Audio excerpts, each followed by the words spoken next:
6th இயல் 9ல் இருக்கிற செய்யுள் பார்க்கலாம். குற்றால குறவஞ்சி. இந்த லெசன்லேருந்து இது வரைக்கும் ஒரு 7 கேள்வியாவது டிஎன்பிசியில் கேட்டிருப்பாங்க ப்ரீவியஸ் இயரில். அந்த அளவுக்கு ஒரு முக்கியமான லெசன் தான் இது. இது நியூ புக்கு ஓல்டு புக்கு ரெண்டுத்துலேயுமே இருக்குது. இது அந்தளவுக்கு தமிழோட சிறப்பை பற்றி சொல்கிறது தான் இந்த குற்றால குறவஞ்சி. நூல் குறிப்பு, ஆசிரியர் குறிப்பு பார்த்துட்டு வந்து பாடல் பார்க்கலாம். நூல் குறிப்பு கொடுத்துருக்காங்க. இந்த நூலோட முழு பேர் என்னென்னா குற்றால குறவஞ்சி.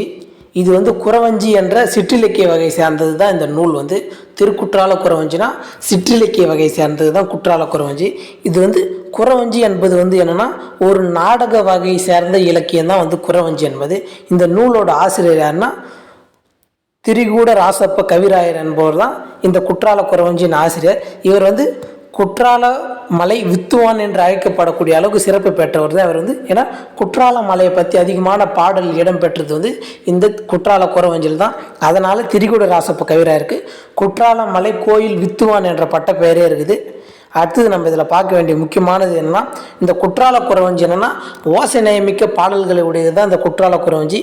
நம்ம நியூ புக்கில் 11ல் தெளிவாக கொடுத்துருப்பாங்க. முத்தமிழ் காப்பியமாக விளங்குவது எதுனா சிலப்பதிகாரம் ஒரு முத்தமிழ் காப்பியமாக இருந்தாலும் இதுவுமே ஒரு முத்தமிழ் காப்பியம்தான். எப்படின்னு பார்த்தோம்னா, இயல் தமிழோட செழுமையையும் இசைத்தமிழோட இனிமையையும் நாடகத்தமிழோட எழிலையும் ஒருங்கே கொண்ட முத்தமிழ் காப்பியம் எதுன்னு கேட்டால் அது குற்றால குறவஞ்சி ஒரே நூல் தான். இந்த திருக்குற்றால குறவஞ்சிக்கு இருக்கிற ஒரு சிறப்பு என்னென்னா, இந்த திரிகூட ராசப்ப கவிராயர் குற்றால மலையில் வாழ்ந்த ஒரு புலவர் தான் இவர்.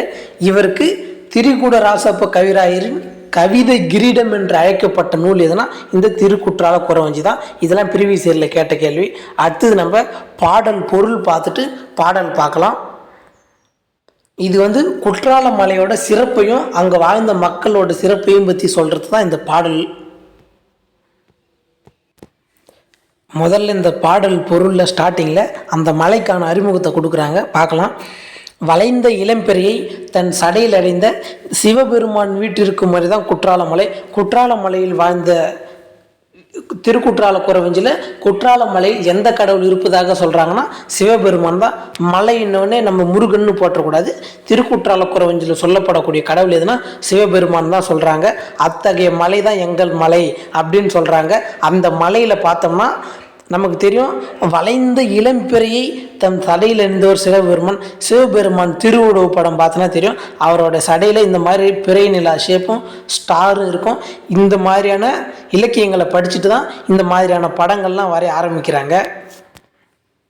அடுத்தது இந்த மலையில் பார்த்தோம்னா ஆண் குரங்குகள் பெண் குரங்குகளுக்கு பழத்தை பறித்து கொண்டு தரும். பழத்தை பறித்து கொண்டு பெண் குரங்குகளுக்கு தருவது எதுனா ஆண் குரங்கு தான்.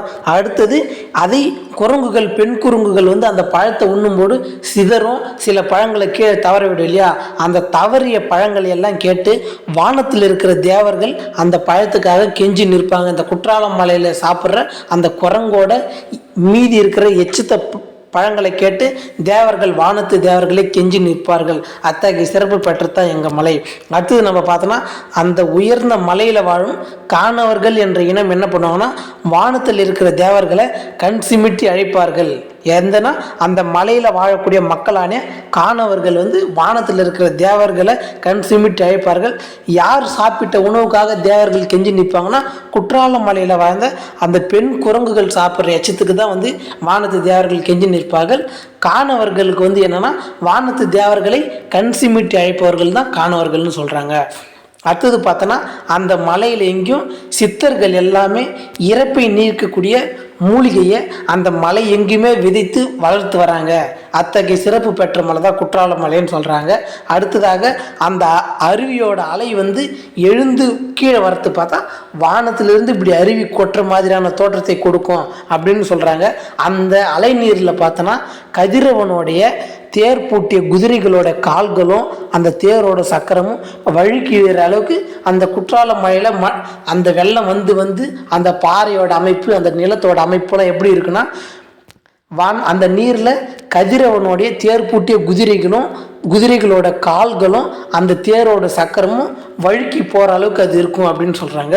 அடுத்தது நம்ம பார்த்தோம்னா குற்றால மலையோட சிறப்பு சொல்லிட்டாங்க. அங்கே வாழ்ந்து இந்த மக்களோட பெருமை மற்றும் சில உவமைகளை வச்சு சொல்கிறாங்க. அதை பார்க்கலாம், பாடல் பொருள் 2ல பார்க்கலாம். அடுத்ததாக குற்றால குறவஞ்சி நாதராக கருதப்பட்ட இந்த சிவபெருமான் வாழ் நாட்டில், எங்கள் நாட்டில் மக்கள்லாம் அஞ்சு ஓடுவதில்லை, வெள்ளம் தான் ஓடும். அந்த அருவிலிருந்து வீர வெள்ளம் தான் ஓடுமே தவிர மக்கள் எங்கும் அஞ்சு ஓடுவதில்லை. அதே மாதிரி மக்கள் இங்கே ஓடுவதில்லைன்ற மாதிரி மக்கள் இங்கே ஒடுங்கி அடங்கி இங்கே இருக்க போகிறதில்ல. தவம் செய்வர்களுடைய உள்ளம் தான் ஒடுங்கி இருக்கும். அதாக குற்றால குறவஞ்சியில் ஒடுங்கி இருப்பதாக கூறப்படுவது எதுனா, தேவர் தவம் செய்வர்களுடைய உள்ளம் தான் அங்கே ஒடுங்கி இருக்கும். பாடல் படிக்கும்போது அந்த ரைமிங் நமக்கு நல்லா புரியும். அடுத்தது, இங்கு மக்கள் வறுமையால் ஒன்றும் வாடுவதில்லை. பெண்களோட மெல் இடை தான் வாடுமே தவிர மக்கள் இங்கே நோய் வறுமை போன்றதால வாடுவதில்லை அப்படின்னு சொல்கிறாங்க. அடுத்தது, மக்கள் இங்கு வருந்துவதாக இல்லை, முத்துக்களையினும் சங்குகள் மட்டுமே வருந்துகிறது. நாங்கள் அந்த சங்கு போய் எடுக்கிறன்ற காரணத்தால் முத்துக்களை ஈணுகின்ற சங்கு மட்டும்தான் அங்கே வருத்தப்படுமே தவிர அங்கே இருக்கிற மக்கள் ஒரு காலமும் வருத்தப்படுவதே இல்லை அப்படின்னு சொல்கிறாங்க. அடுத்ததாக, இங்கு பயனற்றவை என கருதி மக்கள் எதையுமே தூக்கி போடப்படுவதில்லை. விதைகள் மட்டும்தான் முளைக்கணுன்ற காரணத்துக்காக, உணவு உற்பத்திக்காக நாங்கள் மண்ணில் தூக்கி போடுவோமே தவிர மக்கள் இங்கு எதையும் தேவையற்ற பொருள் என்று தூக்கி போடுவதில்லை. விதைகள் மட்டும்தான் மண்ணில் போடப்படுதுன்னு சொல்கிறாங்க. அதுக்கு அடுத்தது நம்ம பார்த்தோம்னா, மக்கள் இங்கே துன்பப்பட்டு புலம்புறதுலாம் இங்கே மக்கள் இங்கே புலம்புற வேலையே இங்கே திருக்குற்றால மலையில் இல்லை. குழந்தைகள் காலில் அணிகிற கிண்கிணி தான் புலம்பி ஒலி எழுப்புவோம். கிண்கிணியில் சத்தம் வரல, அதுதான் சொல்கிறாங்க. அப்போ கிண்கிணிகள்லாம் என்னென்னா, காலில் அணி தான் கிண்கிணின்றது நம்ம நல்லா அங்கே தெரிஞ்சுக்கணும். இங்கே மக்கள் எதையுமே இங்கே புலம்புவதில்லை. குழந்தைகளோட கால்ற அணியில் கிண்கிளி தான் இங்கே புலம்புது. அதே மாதிரி மக்கள் இந்த குற்றால மலையில் செல்வங்களையெல்லாம் தேடி அலைவதில்லை. அறம் பெருமை ஆகிய ரெண்டுத்தை மட்டும்தான் மக்கள் தேடுறாங்க. திருக்குற்றால மலையில் இருக்கிற மக்கள் தேடுவது என்னென்னா, அறத்தையும் பெருமையும் தேடி தான் அலைகிறார்களே தவிர செல்வத்தை தேடி இல்லை அப்படின்னு சொல்கிறாங்க. இத்தகைய நாட்டு வளமும் நிலம் வளத்தையும் குறத்தி தன் மலை வளத்தையும் நாட்டு வளத்தையும் குறித்து மற்றவர்கள்கிட்ட குறத்தி கூறுவதாக இருந்தது தான் அந்த பாடல். நம்ம பாடலை படிக்கலாம். குற்றால மலையோட வளத்தை பற்றி சொல்கிறது தான் இந்த பாடல். வானரங்கள் கனி கொடுத்து மந்தியோடு கொஞ்சும். அதாவது வானரங்கள்லாம் ஆண் குரங்குகள் பெண் குரங்குகளுக்கு பழத்தை பறித்து கொஞ்சுவது தான் சொல்கிறாங்க. மந்தி சிந்தும் கவிகளுக்கு வான் கவிகள் கெஞ்சு, வானத்து தேவர்கள் அதை கெஞ்சி நிற்பாங்கன்னு சொல்கிறாங்க. இதுதான் முக்கியமான லைனே தான். வானரங்கள் கனி கொடுத்து மந்தியோடு கொஞ்சும், மந்தி சிந்தும் கனிகளுக்கு வான் கவிகள் கெஞ்சி என்பது தான். இது வரைக்கும் ஒரு 5 டிஎன்பிஎஸ்சி எக்ஸாம்லையாவது இந்த லைனை மட்டுமே கொடுத்துட்டே கேள்வி கேட்டிருப்பாங்க. அடுத்தது நம்ம பார்க்க வேண்டியது, காணவர்கள் வழி எறிந்து வானவரை அழைப்பர், கமன சித்தர் வந்து காய சித்தி விளைப்பர். காணவர்கள்லாம் அந்த மலையில் வாழ மக்கள் தான். விழி எறிந்துனா தன் பார்வை மூலம் கண் சிமிட்டுவது மூலம் வானத்தில் இருக்கிற தேவர்களை அழைப்பாங்க. அடுத்தது, கமன சித்தர்கள் காய சித்தி விளைப்பர், தன் மலை எங்கு இறைப்பை நிற்கிற மூலிகையை விதைத்து வராங்க அப்படின்னு பாடுறது தான் இது. அடுத்தது, தேனருவி திரை எழும்பி வானின் வழி ஒழுகும், செங்கதிரோன் பரிக்காலும் தேர்காலும் வழுகும். அந்த அருவியில் பார்த்தோம்னா வானத்திலிருந்து வர மாதிரி இருக்கிற அந்த அருவியில் செங்கதிரனோட தேர் பூட்டிய சக்கரத்தோட காலும் குதிரைகளோட காலும் தான் வழுக்கி போகிற அளவுக்கு இருக்கும். அடுத்தது, கூணல் இளம் பிறை முடித்த வேணி அலங்காரர் குற்றால திரிகூட மலை எங்கள் மலையே. கூணல் இளம் பிறை முடித்த வேணி அலங்காரம்னா சிவபெருமானை தான் சொல்கிறாங்க. வேணினா சடைன்னு அர்த்தம். அதை முடிந்த சிவபெருமான் வாழ்கிற மலை தான் எங்கள் மலைன்னு சொல்கிறாங்க. அடுத்தது பார்க்கலாம்.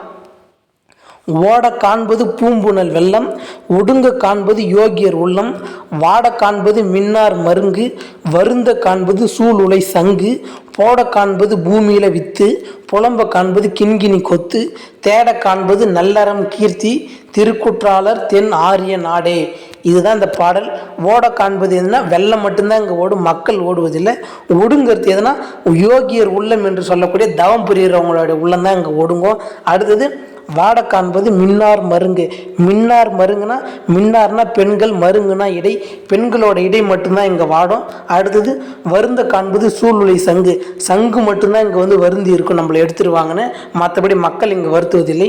அடுத்தது பார்த்தோம்னா, போட காண்பது பூமியில் வித்து மட்டும்தான் நாங்கள் தேவையின்றி, அதுவும் விளை பொருட்களை விளைவிக்கணுன்ற காரணத்துக்காக பூமியில் போடுறோமே தவிர இங்கே தேவையான பொருள் எதையுமே மக்கள் இங்கே வெறுத்து போடுவதில்லைன்றாங்க.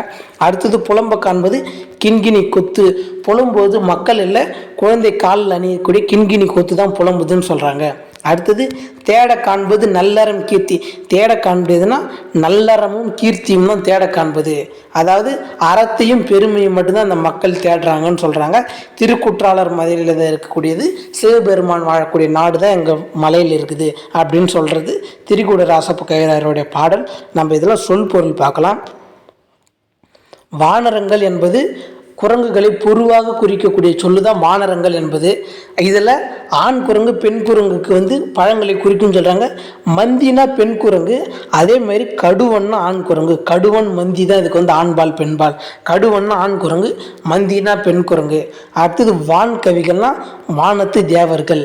கம்மன சித்தர்னா வான் வழியை நினைத்த இடத்திற்கு செல்லும் சித்தர்களுக்கு பேர் என்னன்னா கம்மன சித்தர்கள்லாம் யாருன்னா வான் வழியை நினைத்த இடத்திற்கு செல்லும் சித்தர்கள் தான். அதெல்லாம் ப்ரீவியஸ் கேட்ட கேள்வி. அடுத்தது நம்ம பார்த்தோம்னா கமன சித்தரும் கேள்வி கேட்டிருக்காங்க, காய சித்தியுமே கேள்வி கேட்டிருக்காங்க.